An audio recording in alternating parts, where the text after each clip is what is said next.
जिलावा के नामावा गोदवाई लेके छौड़िया पर जिलावा के नामावा खिल जाई तो नामावा छौड़ी जिलावा जवारावा के आगे चारा सगरो रहत उतोरे टीडिया खवारावा के आगे रहिया बाटे में चलते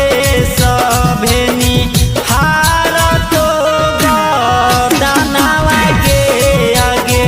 ढोड़ी पगो दवाइले छौड़ी गाया जिला के नामावा के आगे